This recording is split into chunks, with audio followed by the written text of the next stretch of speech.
Good evening, ladies and gentlemen. This is Political Talk with JB. I am your host, Julian Boykin, and tonight I am joined by Mr. Mark Wheeler, who is running for United States Senator of the great state of Alabama. Mark, thank you for joining me tonight. How are you doing? I'm good, man. Thank you so much for having me on. How's the campaign going so far?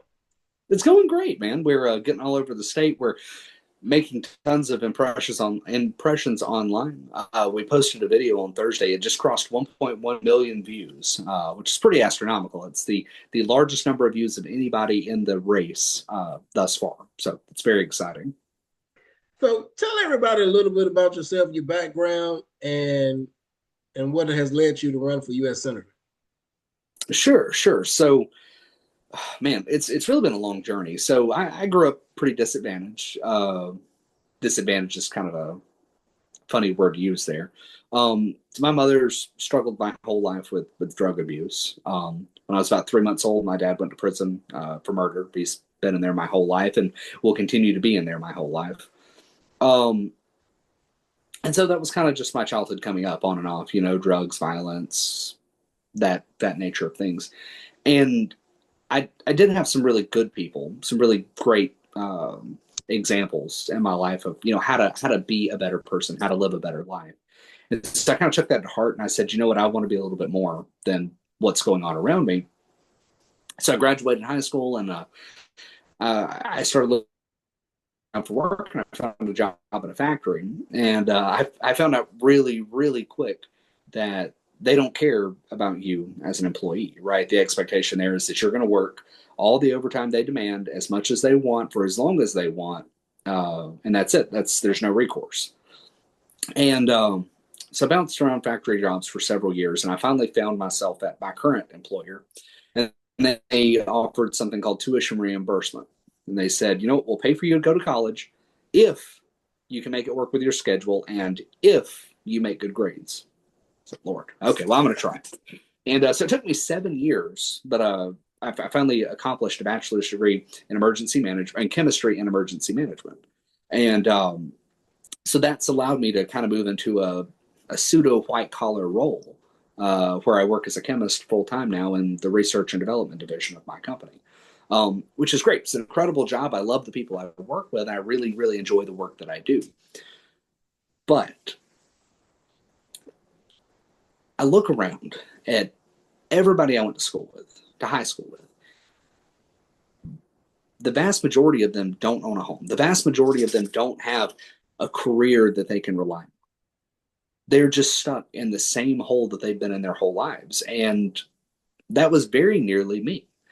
I can't tell you how hard it was to work 60, 72, 84 hours a week, and then to wake up to work night shift doing this, and then to try to wake up in the morning and try to study for a few hours and then take tests and go to school, and then try to be a parent at the same time.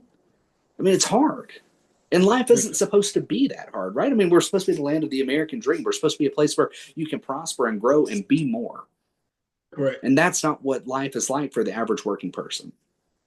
And so, anyways, January of this year, Donald Trump was getting sworn into office, and I was sitting down here in this office, and I was just kind of pondering to myself, and I said, what does life look like for my kids in 10, 20, 30 years from now? Robotics are becoming a thing, AI is coming online, jobs are being replaced, and we don't have a world where I think that they can legitimately thrive. I mean, I told you a minute ago that I've worked really, really hard to get to where I'm at, but a lot of it is just luck. I've been incredibly lucky. I haven't ended up in prison. I mean, that's not to downplay the effort and the work that I put in, because it was a lot. But most of it really is just luck. The right place, the right time, and consistently trying to do something. And I don't know if my kids will be able to do that, or if my grandkids will be able to do that. And outside of them, what about everybody else in my community? What about all the kids I went to high school with that can't afford to buy a home now? They can't afford insurance. They can barely afford a car payment and gas. And so it's almost not worth living in modern day America. And so I sat down here in January of this year, and I just, all of that kind of occurred to me. And I said, if nobody is going to try to fix this, then I have a duty to try. Because if not me, then who? Right? Right. Coincidentally, my son's favorite book, The Lorax, has this cute little line in it. And it says, unless someone like you cares a whole awful lot, nothing's going to change. It's not. And so I decided to myself, I said, I care a whole awful lot. I care about their futures. I care about the world that I live in. I care about the community around me. And so I said, it's my job, my duty to try to do something to fix it. And so I announced my run for Senate. And I said, hell, we're going to give it all we've got. And here we are. When we talk about, building the future for our kids and, AI is replacing everything, I know President Trump has talked about 50-year mortgages and a 15-year auto loan. With that, you got to have some form of consumer protection laws that's going to warranty those 50-year mortgages and have a warranty for a 15-year auto purchase. What is your plan on ensuring those consumer protection laws to make sure that if an individual wants to partake in a 50-year mortgage, granted, the restrictions are a little different where I believe they're taking away the minimum credit score, if I'm not mistaken, to partake in a 50-year mortgage. But what laws do you see that you want to put in place to protect those consumers who partake in a 50-year mortgage and so a 15-year auto loan? So the ability to borrow money exists as a way to surrogate your pay. The reason that we have a lending system in the United States is because people were not paid enough to make purchases immediately. So it gave them a way to buy the things that they needed and then just pay for it over time. Okay. So expanding these loans, in my eyes, is a symptom of a failing economy because it shows that people cannot afford to purchase on the length of time that have been doing for decades, right? So a 30-year mortgage is traditional, but if you can't afford to pay your house off in 30 years, one of a couple of things has to happen. Either you have to lower the payment, which means either the price of the house goes down or the length of the loan goes up, or you have to pay people more money so that they can afford that higher cost. Well, the market doesn't want to pay people more money, right? And it certainly doesn't want the cost of houses to come down. So the next alternative is, well, we'll just stretch it out. And by the way, this gives the banks a great opportunity to milk just a little more value out of our labor. So the things that you just talked about, that is an ideal for me, something that I would like to institute as a consumer protection law and say that any product in the United States that is financed must be warranted by the manufacturer and or the bank, the financial institution that is providing the financing, for the length of the financing. So if you're in a situation where you have to finance a car for 15 years, then that car has to be warranted for 15 years. That means the engine, the transmission, the radio, everything on it has to work for at least 15 years because you're making payments on it, right? I don't know about you, but growing up as a kid, it was more than once my mom or somebody around us would buy a car from a used dealership, some shady place, and 3 or 4 months into driving, the damn thing would start falling apart. The transmission would go out, the motor would start knocking, something would be wrong with it. And if you're already buying from a used buy here, pay here place, and you're getting by on Social Security and your mother is using drugs, there's not extra money there to fix that car, right? You really wholly depend on it. And that's unique to my situation, but it applies to working people too, right? America is full of working poverty people, working poor. You go to work every day, but you're making just a little over minimum wage, $8 or $9 an hour. Hell, it's everything you can do to afford food and a place to live. You can't afford to fix your car. You can't hardly afford insurance. Right. You certainly can't afford to buy a house. Even on a 50 or 100-year mortgage, you could not afford to do that. So we institute this law that says that financing periods require a warranty on the product, but then also we turn around and we start building a situation where minimum wage is raised, right? So everybody is paid a living wage so that you can afford to live the American dream in America. Well said. When we talk about agriculture in Alabama, what are some ways that you want to try to help agriculture, help farmers in Alabama, especially those who are already up and running, as well as those who want to get into farming. Because right now, you know, agriculture is kind of taking a hit right now as it relates to, you see a lot of people either losing their Right, farms right. or they're getting out of the agriculture business. So how do we entice more people to get into the agriculture business and really help the United States? So a lot of the agricultural symptoms you're seeing in the economy are direct results of Donald Trump's tariffs, right? China has stopped buying soybeans from the US and has sought out alternatives. Why? Because of tariffs with Donald Trump. And it doesn't just apply to soybeans, it's all across agricultural markets and it's all over the world. There's a lot of things that we could do to try to fix this issue.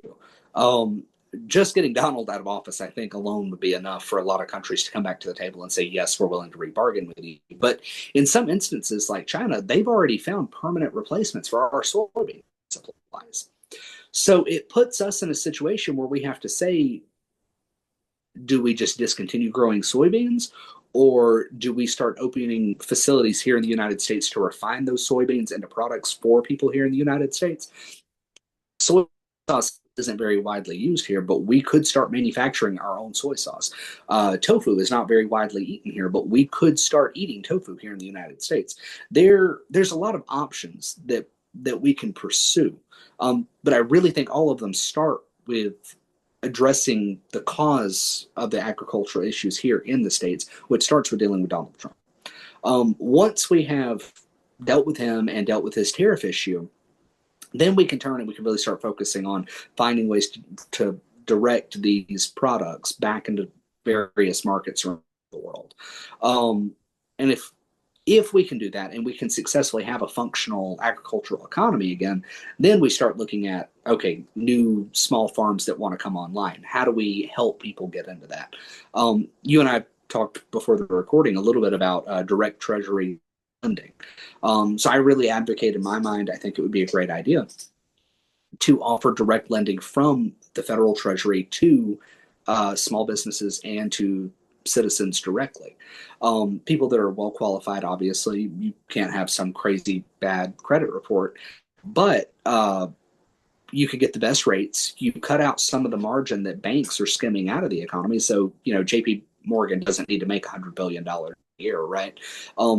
So that savings, that interest return can go directly to the federal treasury, right? It helps supplement our federal spending dollars without having to actually tax people more.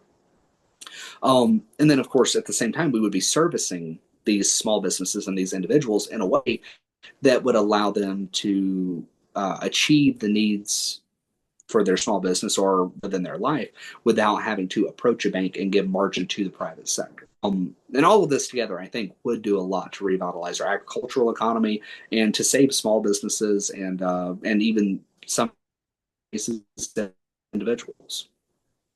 So when we look at the infrastructure in Alabama and you compare it to, let's say, China. China has one of the best infrastructures that I've seen in a while as it relates to technology, as it relates to travel, and just working smarter and not harder. What are some of your plans on increasing our infrastructure to make Alabama a little bit more tech savvy, a little bit more advanced, and just staying up to date with modern technology and how we operate, how we go about handling our daily businesses and things of that nature? Sure. So I've advocated pretty hard for a while now for ultra high speed rail development across the United States. So funny enough, you talk about China. So in Beijing and Shanghai right now, they have an ultra high speed rail coming online that goes 1,000 kilometers an hour. Now, at that speed, you could live in New York City and work in Orlando, Florida, and commute back and forth every day each way, and they wouldn't cost you a penny in gas. You wouldn't have to have a car. You wouldn't have to pay car insurance. You wouldn't have a car note to have to worry about. No, it's just whatever the cost of that train pass is, and you can hop aboard and back and forth across anywhere in the United States if we had the infrastructure. So at that rate, 1,000 kilometers an hour, you could transit that distance, the entire eastern seaboard, in about 2 hours, less 2 hours. You could go from New York to California in 3 or 4. There's nowhere in the continental United States you couldn't get within just a couple hours if we had that type of infrastructure. And the way that I think it would be managed is the same way that we manage the postal now, right? It's operated at cost. It doesn't need to make a tremendous lot of money because it's a public service. And it gives us thousands and thousands of federal jobs that would be union work and well-paid federal benefits for these workers, right? But also it would create a situation where we could start having same-day shipping across the United States, right? Our interstate system allows companies like Amazon to offer same-day shipping up and down interstate corridors. Why can't we do that at an even better rate with something like an ultra high speed rail system? The Postal Service could manage all of their shipments through this rail system and offer same day shipping with it. We could contract freight if we wanted to and allow freight companies to ship mass quantities of items across the United States. If we're going into disaster relief areas, we could ship tons of product straight into the disaster relief area and at no additional expense to the taxpayer, right? So there's so much that could be done with a system like this. While we're building it out, we could also build out an energy infrastructure corridor that's publicly owned so we can give people affordable electricity. We could put solar panels on top of it so we could offer public solar to the general public. We could run fiber optic cables down it so that there's a nationalized data infrastructure system. I mean, there's so much that we could do if we're willing to reinvest in our infrastructure and give Americans a real opportunity. If people want to ask additional questions or make a donation to your campaign, how can they get in contact with you, Mark? Well, so directly through my website is the best way to go. So it's www.markwheeler4senate.com. And on there, you can reach out to me directly or somebody on my team. You can reach our donation link through there. And you can also find out a lot about my policies in general, including getting links to all my social media accounts. So Facebook, TikTok, Instagram, and so on. Last question. Why should the people of Alabama vote for you as the next United States Senator? Because I'm one of them. I am a hardworking, working citizen of Alabama. I don't own a business. I don't earn my labor off the backs of people in my community. I go to work every day, and I know what it's like to struggle. I know what it's like to fight, and I know what it's like to have to do without. And I'm willing to go to Congress to fight to try to give you a real shot at the American dream, and a shot that your children and your grandchildren can take too. Thank you, sir. Ladies and gentlemen, Mr. Mark Wheeler, candidate for U.S. Senator representing the state of Alabama. Mark, thank you for your time and best of luck to you and your campaign. Yeah, thank you, Julian. I appreciate you, buddy.